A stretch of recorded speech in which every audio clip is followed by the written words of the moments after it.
Bien, bonjour à toutes et à tous. Nous allons continuer dans Maurice Genevois, ceux 14, avec deux vidéos consacrées à une attaque de nuit. Parce que même la nuit, on continue à se battre. On se bat tout le temps, c'est phénoménal, vraiment. Je secoue le caporal qui dort près de moi.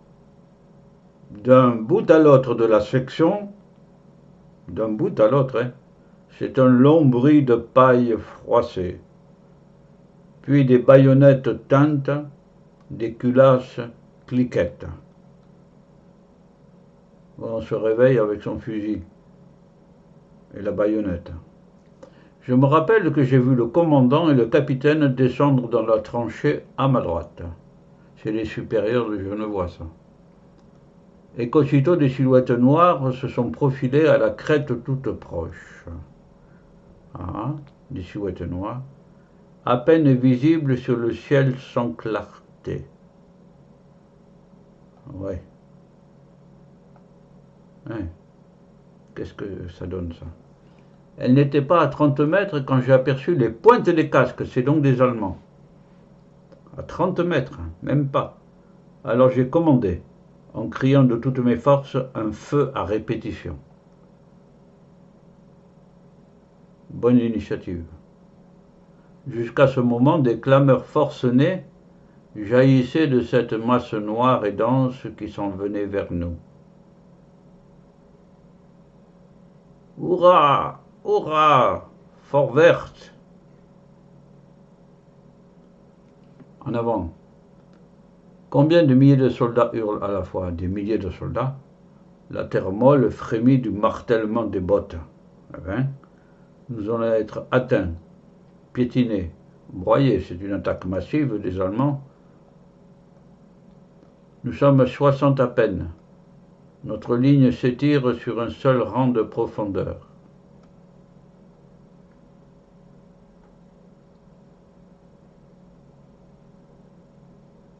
Nous ne pourrons pas résister à la pression de toutes ces rangées d'hommes qui foncent sur nous comme un troupeau de buffles. Je ne sais pas quelle connaissance Maurice Genevois a de l'Afrique équatoriale française, où il y avait en effet des buffles qui étaient des animaux parmi les plus redoutés, mis à part l'éléphant. Voilà. Mais là, il apparaît le buffle de Maurice Genevois. Feu à répétition, feu! À mes oreilles, des détonations innombrables crèvent l'air, en même temps que de brefs jets de flammes hachent les ténèbres. C'est joli ça. Des jets de flammes hachent les ténèbres. C'est à la fois auditif et visuel. Tous les fusils de la section crachent ensemble. Tous les fusils de la section crachent ensemble.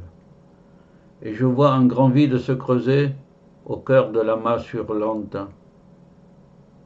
J'entends des bramées d'agonie comme de bêtes frappées à mort. Les silhouettes noires fuient vers la droite et la gauche. Les Allemands, donc, sont frappés à mort. Comme si devant ma tranchée, sur toute sa longueur, un ouragan soufflait,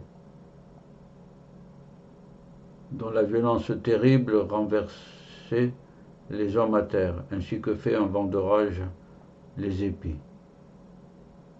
C'est joli, ainsi que fait un vent d'orage les épis. Oui. Voilà un très beau récit, là aussi, d'une attaque de nuit des Allemands,